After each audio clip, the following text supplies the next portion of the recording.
नमस्कार मित्रों। तो आज मित्रों हम रीट 2022 पात्रता परीक्षा के बारे में चर्चा करने के लिए आज हम इस वीडियो के माध्यम से आए हैं। तो मित्रों हम आज रीट जो पात्रता परीक्षा होगी, जो कि केवल पात्रता ही है, इसके अंक मुख्य परीक्षा में नहीं इंक्लूड किए जाएंगे।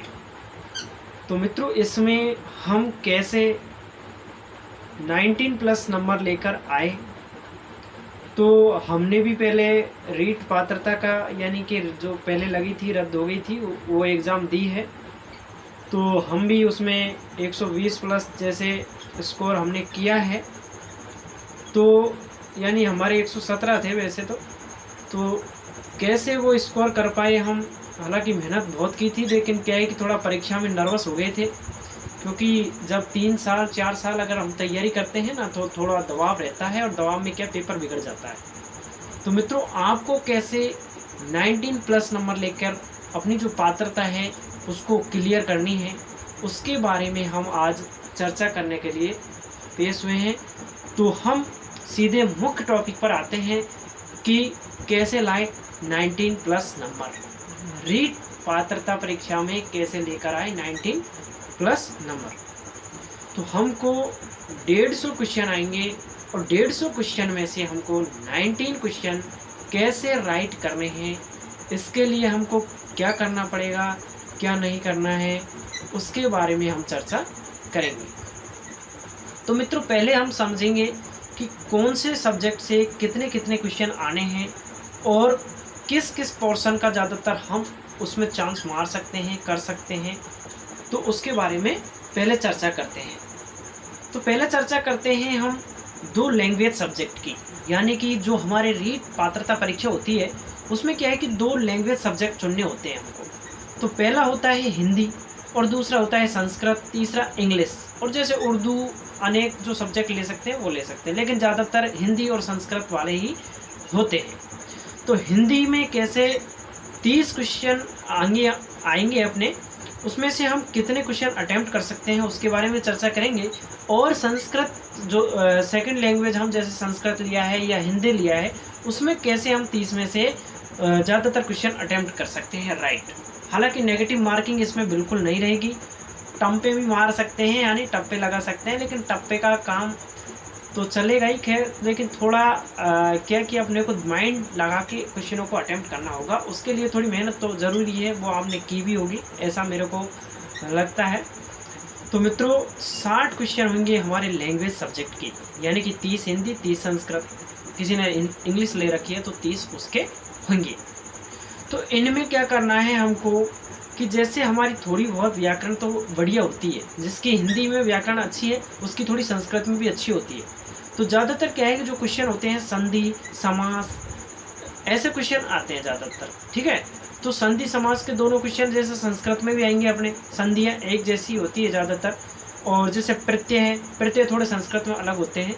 तो मित्रों इसमें क्या होगा कि हमको ज़्यादातर पहले क्या है कि जैसे शिक्षण विधि होती है 30 नंबर होता है, यानी कि 60 जो हमारे लैंग्वेज सब्जेक्ट के नंबर होते हैं, उसमें से 15 हिंदी की टीचिंग मेथड और 15 हमारी संस्कृत की टीचिंग मेथड। तो 15 हिंदी के टीचिंग मेथड और संस्कृत के 15, यानी 30 नंबर तो ये टीचिंग मेथड के हो गए अपने। तो टीचिंग मेथड को हम एक पोर्शन में रख के व्याकरण में हमको ज़्यादातर हिंदी की व्याकरण को सुदृढ़ करनी है, और हिंदी की व्याकरण अगर सुदृढ़ है तो उसके साथ में संस्कृत की व्याकरण थोड़ी बहुत बढ़िया हो जाती है। संस्कृत में जैसे कि माहेश्वर सूत्र, माहेश्वर सूत्रों को क्या है कि थोड़ा पढ़ना पड़ेगा, रटना पड़ेगा एक तरह से। तो माहेश्वर सूत्र क्या है कि ज़्यादातर आ जाएंगे, ऐसी कोई बात नहीं है। और माहेश्वर सूत्रों से हमारे 3-4 क्वेश्चन क्या हमारी संधि समास जो भी है वो ज़्यादातर क्लियर हो जाते हैं, क्योंकि माहेश्वर सूत्रों को समझना अच्छी तरह से हमको चाहिए, ठीक है मित्रों।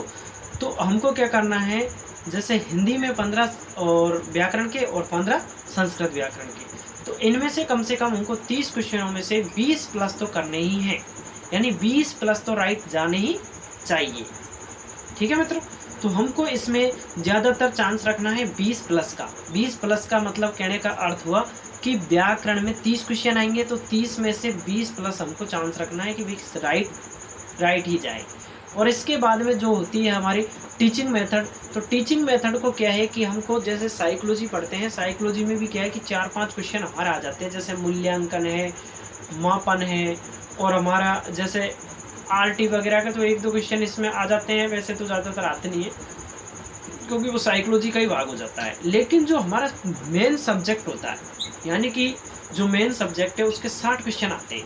जैसे लेवल 2 में है, लेवल 2 में जैसे एसएसटी से है, तो एसएसटी का ही पोर्शन आता है ज़्यादातर, साइंस मैथ वालों को साइंस मैथ वाला पोर्शन आता है। तो यानी कि 60 क्वेश्चन आएंगे, तो 60 क्वेश्चन में से हमारे 10 या 15 क्वेश्चन तो किसके होते हैं, 10 से 15 क्वेश्चन हमारे टीचिंग मेथड के होते हैं।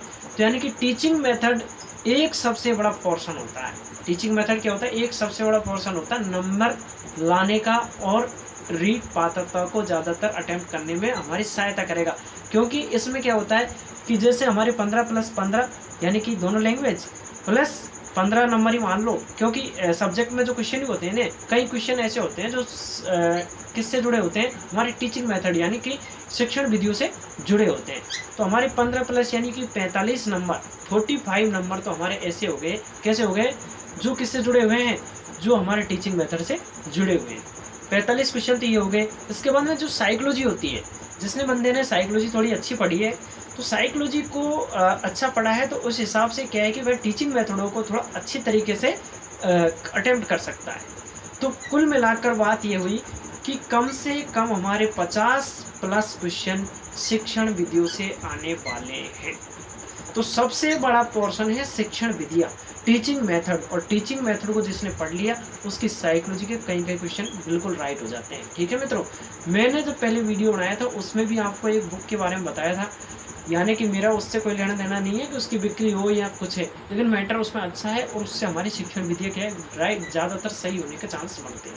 लेकिन अब हमारे पास सिर्फ कितने दिन रहे, हमारे पास कम से कम 50 दिन का टाइम अभी रहा है। 50 दिन भी, हाँ मान लो 50 तो है, ठीक है ना। तो 50 दिन के अंतर्गत हमको क्या करना है, 50 तो रहे नहीं है लेकिन 50 मान के चलते हैं कि और 50 दिन में हमको क्या करना है, शिक्षण विधियों पर पकड़ मजबूत करनी है।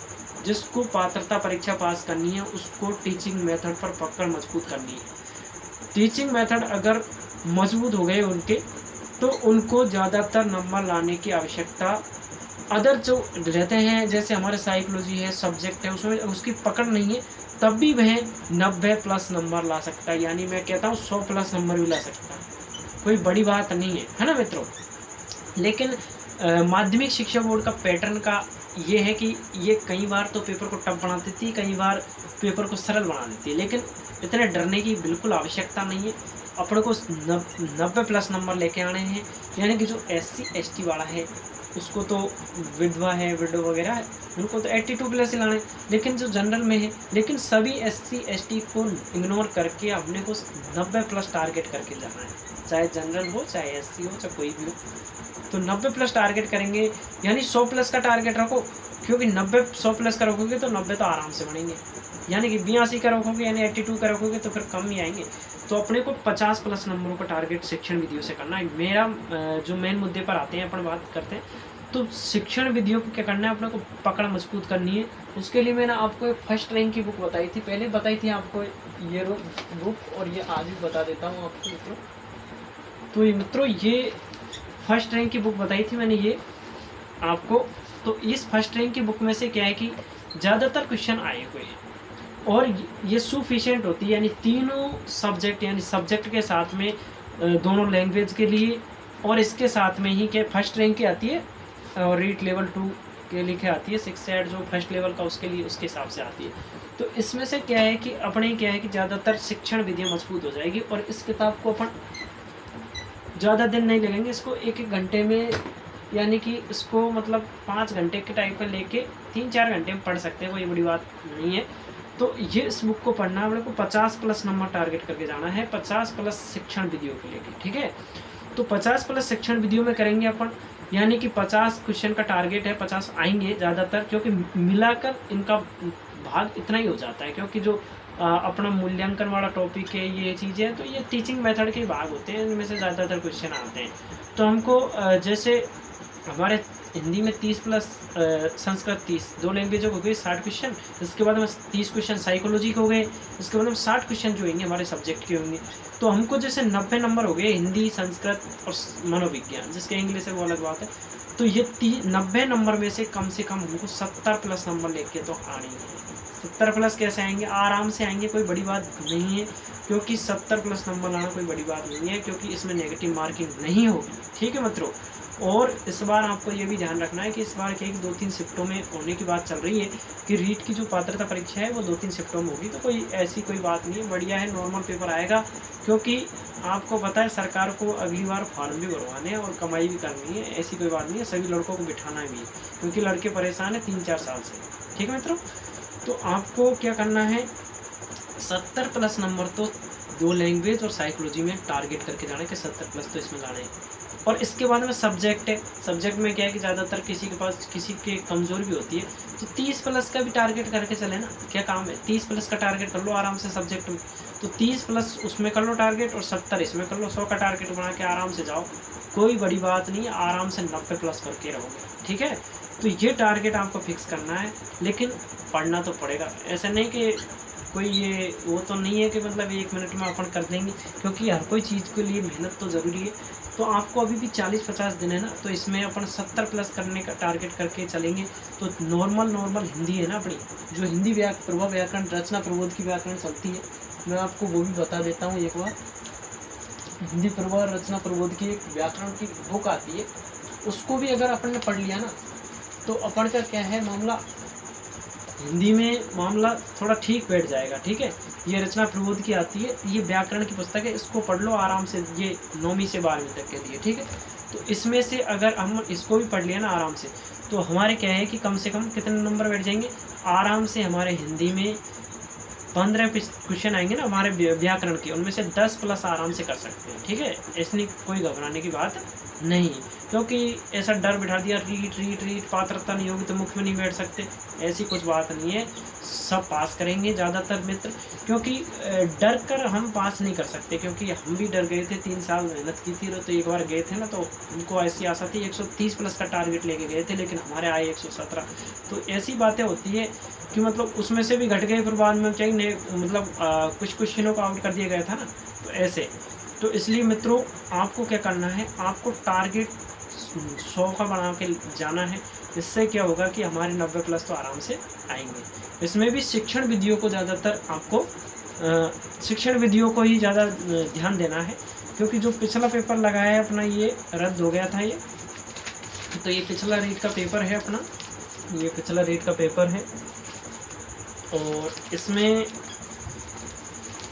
जो हमारे साइकोलॉजी के आए हैं वो नॉर्मल क्वेश्चन आए हैं, मतलब एक बार जिसने थोड़ा भी साइकोलॉजी पढ़ा है ना, तो वो भी आराम से कर सकता है। ठीक है मित्रों।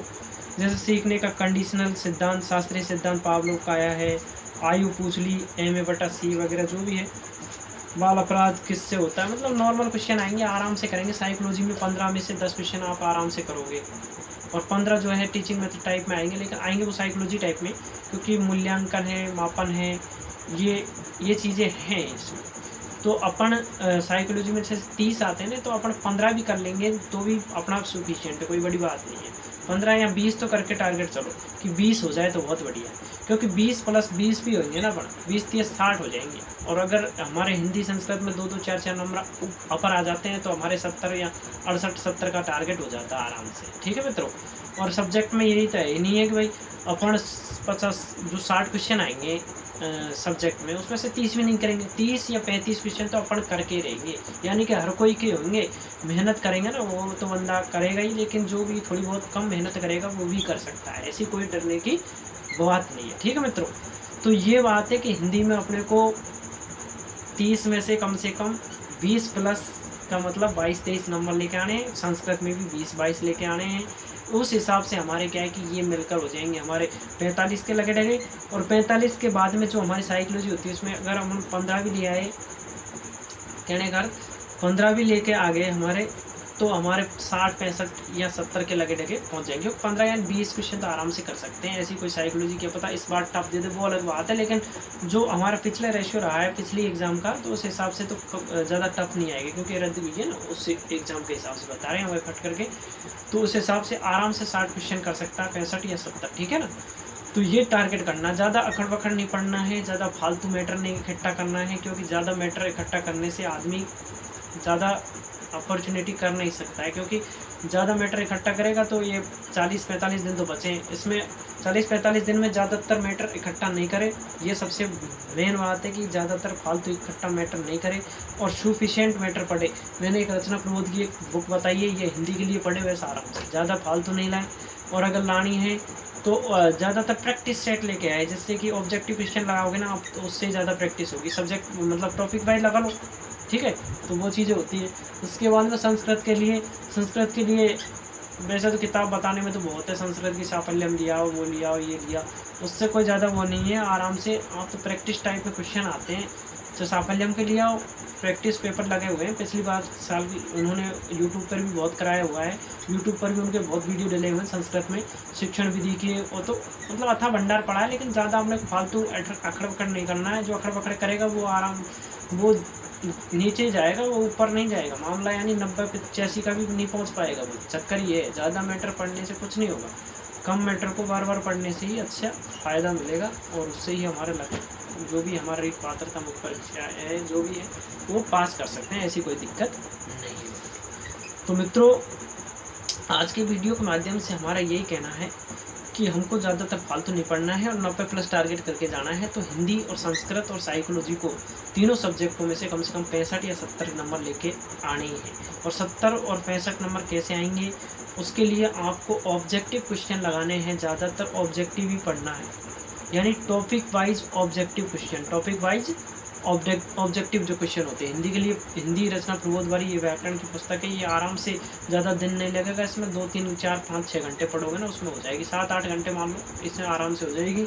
और जो हमने बताई शिक्षण विधि के लिए, ये 50+ का मैटर मान लो, इसमें से फर्स्ट रैंक की है ना, ये 50+ नंबर का मैटर है, ये आती है, तो इसमें से 50 क्वेश्चन वैसे 40 भी कर दिया हमने। हिंदी में अपने ये व्याकरण पढ़ लेंगे, साइकोलॉजी में अपने एक फर्स्ट रैंक की आती है, छोटी बुक आती है एक फर्स्ट रैंक में ही, तो वो पढ़ सकते हैं, उनके छोटी है, शॉर्ट है, तो उसको जल्दी निपटा सकते हैं, और उसमें मैटर भी अच्छा है, ठीक है। हालांकि ये चलने को तो धीर सिंह सर की चलती है, और पारिक वगैरह सर हैं उनकी भी चलती है, अनेक टीचरों की अलग अलग अपनी अपनी बुकें चलती है, लेकिन अपने को क्या है कि शॉर्ट मैटर ढूंढना है, ज़्यादा फालतू का इकट्ठा नहीं करना ज़्यादा मैटर, क्योंकि हमने इकट्ठा किया तो हम पछताए, इसलिए हमको पहले ही हम बता देते हैं भाई इससे नुकसान है, ठीक है। हमको तो किसी ने ज़्यादातर हेल्प नहीं की कि ऐसा पढ़ो वैसा पढ़ो उससे ये होगा, क्योंकि हमने खुद मेहनत करके कुछ किया है, मतलब कुछ पढ़ा, 3 साल लगातार लाते रहे किताब, पढ़ते रहे, लाते रहे, उनका निष्कर्ष कुछ नहीं निकला, क्योंकि कम मैटर पढ़ते तो उससे क्या कि हमारे 130-35+ में पहुंच सकते थे। जिन्होंने कम मैटर पढ़ा, बार बार पढ़ा, उनके अच्छे नंबर बैठे, क्योंकि हमारे 117-18 बैठ गए। कुछ परीक्षा में भी नर्वस हो गए, कुछ गलतियाँ हमसे हुई, कुछ गलतियाँ वो परीक्षा करवाने वालों से भी हो गई, क्योंकि वो मैडम वगैरह जो थी उनको भी इतना पता नहीं था क्या क्या ऐसे होता है, टाइम भी नहीं बताया सही तरह से। तो ऐसी चीज़ें घटती हैं, घटनाएं, परीक्षा देने जाते हैं तो अनेक समस्याएं आती हैं वहाँ पर अंदर, लेकिन अपने को घबराना नहीं है, अपने को अपने पे आत्मविश्वास रख के और आराम से जाना है, और अपना जो टारगेट है 90+ का वो क्लियर करना है। 90+ का टारगेट कैसे होगा, मैंने आपको ये बुकें बताई है ना, उसके अलावा फालतू मत पढ़ो, मैटर ज़्यादा इकट्ठा मत करो। साइकोलॉजी अगर ज़्यादा ही लाना है, अभी भी अपने पास टाइम है, तो जो साफल्यम की सर की आती है वो पतली आती है ज़्यादा। संस्कृत के लिए अगर पढ़ना ही चाहते तो ज़्यादा थोड़े ज्ञान से, तो संस्कृत की साफल्यम लेके आ जाओ, और अपनी फर्स्ट रैंक की जो आती है छोटी बुक साइकोलॉजी के लिए वो पढ़ लो आराम से। धीर सिंह सर की ये लेके आओगे ना, और बड़ी बुकें हैं उनको गहराई से पढ़ना पड़ेगा, बहुत बड़ा मैटर है, इतना टाइम अपने पास है नहीं। और अपना को इससे कौन सा इससे नौकरी थोड़ी मिल रही है, इससे अगली परीक्षा में बैठेंगे ये चीज़ है, तो अपने को 90+ ही तो लाने हैं, कौन सा अपने 130 ला के भी कौन सा तीर मारेंगे, इसमें कोई मतलब नहीं है, ठीक है मित्रों। तो अपने को सिर्फ कम मैटर और सूटेबल मैटर पढ़ना है, जो हमको ये माइंड में रह सके, याद रह सके, ठीक है मित्रों। तो ये चीज़ें ध्यान रखनी है, ज़्यादा अनर्गल मैटर नहीं पढ़ना है, अनर्गल मैटर पढ़कर हम हमारे जो पात्रता के नंबर है वो भी नहीं लेके आ सकते, ठीक है मित्रों। तो आज के वीडियो के माध्यम से हमारा यही संदेश था कि अपने को 90+ नंबर कैसे लाने हैं और कैसे नहीं लाने हैं, क्योंकि हमने जो किया है वो आपके लिए शेयर किया है। और एसएसटी के लिए अगर पढ़ना चाहो आप एसएसटी के लिए, तो जैसे राजस्थान जीके को क्वेश्चन आते हैं ना, तो राजस्थान जीके के जो क्वेश्चन आए हैं ना वो 10वीं क्लास की चलती है, कला संस्कृति के नाम से। राजस्थान की कला संस्कृति के नाम से एक किताब चलती है 10वीं क्लास में, पहले चलती थी। तो वो 10वीं में कला संस्कृति चलती थी ना, तो वो किताब लेके आ जाए। उसमें से इस बार एसएसटी के लिए बता रहा हूँ मैं, एसएसटी के लिए स्पेशल बता रहा हूँ। तो राजस्थान जीके के 5-6 क्वेश्चन आए थे, तो एज इट इज आ गए थे। जैसे वो डूंग जी जवाहर जी का आया था एक, और एक अपना ये हरावल चंदावल दस्ता पूछ लेते कौन कौन थे अपने, ऐसे 3-4-5 क्वेश्चन आए थे, तो वो स्पष्ट आ गए थे। और कॉन्स्टिट्यूशन में से ज़्यादातर अनुच्छेद आते हैं जो प्रसिद्ध अनुच्छेद है, जैसे कपड़ों को पता ही है कि राष्ट्रपति का पूछ लिया, राज्यपाल का पूछ लेगा, और इधर उच्चतम न्यायालय का पूछ सकता है, क्योंकि उच्चतम न्यायालय पिछली बार पूछ लिए थे 129 अभिलेख न्यायालय। इधर राष्ट्रपति का पूछ लिया कि कार्यपालिका शक्ति किस में है, तो अनुच्छेद 53 में है। तो ऐसे क्वेश्चन नॉर्मल क्वेश्चन आते हैं, ऐसी कोई बात नहीं है। लेकिन थोड़ा क्या कि व्यवहारिक नॉलेज ज़रूरी है, व्यवहारिक नॉलेज नहीं होगा तो अपन क्या कि थोड़ा डिस्टर्ब होते हैं। इसलिए अपने को ज़्यादा मैटर इकट्ठा नहीं करना है। और जैसे अगर पढ़ना भी चाहो तो आप एक 6ठी से 10वीं तक के लिए किताब आती है, रीट के नाम से, मूमल की आती है, एक वो पढ़ सकते हैं अगर पढ़ना चाहो तो। वो पतली आती है, जो ज़्यादातर मैटर जो 6ठी से 10वीं तक की बुकों का मैटर होता है ना, वो उसमें दिया हुआ है।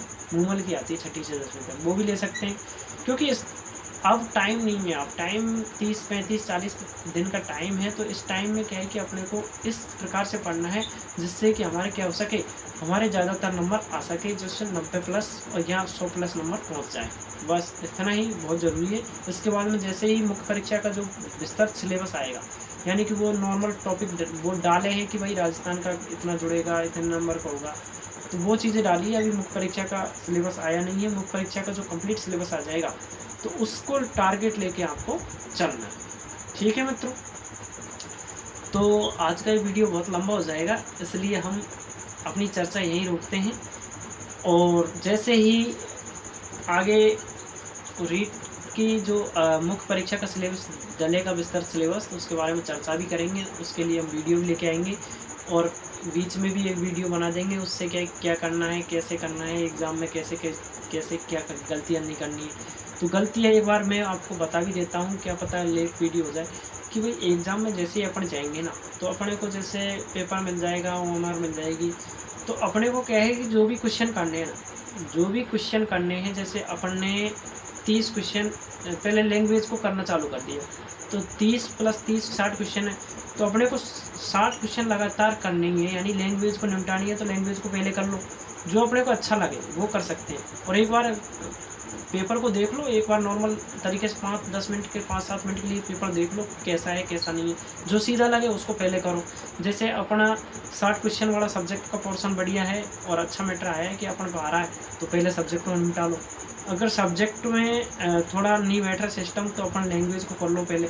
लैंग्वेज के 30-60 क्वेश्चन है, तो अपन पहले हिंदी कर लो। हिंदी में क्या है कि शुरू से हमारी रुचि भी होती है और ज़्यादातर क्वेश्चन को हम खटाखट कर भी देते हैं, ऐसी कोई बात नहीं। मेरे हिंदी में 28 नंबर आए, 28 के 27 आए थे, 28 नहीं 27 नंबर आए हिंदी में। हिंदी में अच्छा स्कोर हुआ हमारा, लेकिन हमारे क्या संस्कृत में थोड़े कम हो गए थे, साइकोलॉजी में भी कम थे। तो हिंदी में क्या है कि मतलब किसी की रुचि होती है शुरू से, भी ये सब्जेक्ट आपने लिया अच्छा है तो इसको आराम से कर लो, पहले हिंदी कर लो। क्योंकि जो सब्जेक्ट अच्छा है और अपनी पकड़ है ना उस पर शुरू से ही, बचपन से ही, तो उसको क्या है कि अपन अच्छा भी कर सकते हैं। नहीं आ रहा ना क्वेश्चन तो भी अपन टप्पा भी लगा सकते हैं, वो चीज़ें होती है। तो हिंदी को पहले करो, संस्कृत बाद में कर लो। 2 सब्जेक्ट पहले कर लिए। इसके बाद में साइकोलॉजी है ना, देख लेना साइकोलॉजी इस बार क्या हुआ कि मतलब लड़कों ने क्या सोचा कि पहले की साइकोलॉजी आई थी ना वो बहुत टफ आई थी, इसलिए किसी ने साइकोलॉजी खोला ही नहीं, पहले सीधा सब्जेक्ट को पहुँच गए, सब्जेक्ट कर ली, फिर से इसके बाद में लैंग्वेज करने लग गए। ज़्यादातरों को मतलब बता रहा हूँ मैं, मेरा भी यही हुआ।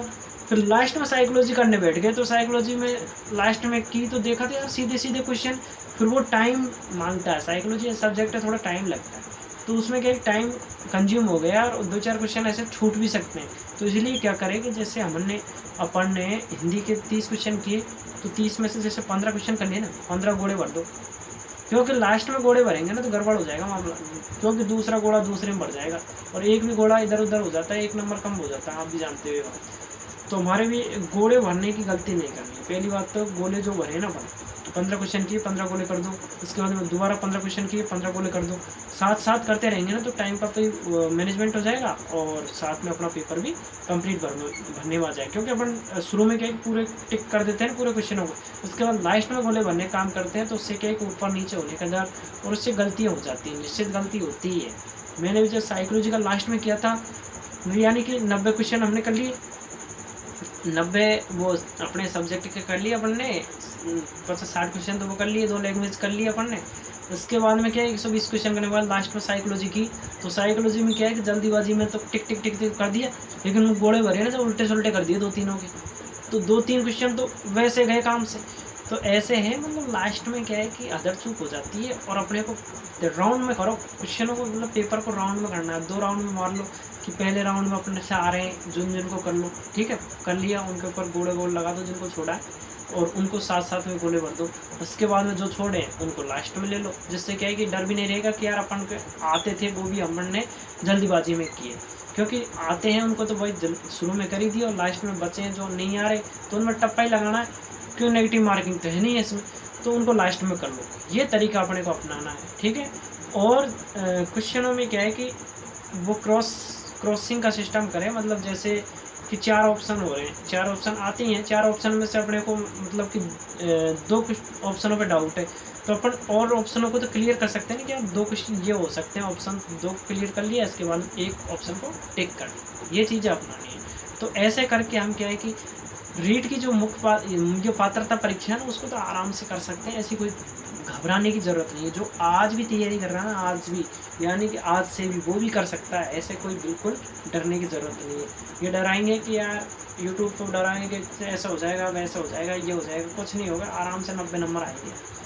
कॉन्फिडेंस के साथ रहो, मस्त रहो और आराम से होगा, नो टेंशन। भाई अपन मेहनत कर रहे हैं, मेन चीज़ें होती है कि मेहनत कर रहे हैं अपन, होगा तो अपना हो जाएगा और नहीं होगा तो कोई बात नहीं। मतलब सिलेक्शन की बात बता रहा हूँ, पात्रता तो आराम से होगी, ऐसी कोई बात नहीं। मुख्य परीक्षा में सब बैठेंगे, मेरे को पता है ये बात का, क्योंकि 8-7 लाख लड़के पास हुए थे पिछली बार, 12 लाख में से 8-9 लाख, जिसमें से मतलब 10 लाख तो बैठे, 12 लाख में 10 लाख तो परीक्षा देने बैठे, उसमें से 8 लाख पास हो गए, तो 1-2 लाख तो वैसे घर से उठ के आ रहे हैं, कौन से क्या कर रहे हैं। तो ऐसी चीज़ें होती है, आराम से पास होगी, कोई दिक्कत नहीं है। और ज़्यादातर अनर्गल मैटर नहीं पढ़ना है, जो मैटर अपन ने पढ़ रखा है, पुराने मित्र जो भी है हमारे रीट के भाई, तो पहले का पढ़ रखा है उसको रिवीजन कर लेना आराम से, 2-3 बार वही पढ़ जाएगी पार आराम से, कोई दिक्कत नहीं। ठीक है मित्रों, बस इतना ही नॉलेज देना चाहता था, वो मतलब जो जानकारी थी वो शेयर करना चाहता था, तो बस ठीक है, धन्यवाद। वीडियो को लाइक और शेयर करें, शेयर भी करें, सब्सक्राइब चैनल को करें, जिससे अन्य मित्रों को पता चले। ठीक है मित्रों, ठीक है। और आपका जो भी इंक्वायरी है कुछ भी कमेंट करें वीडियो पर, ठीक है।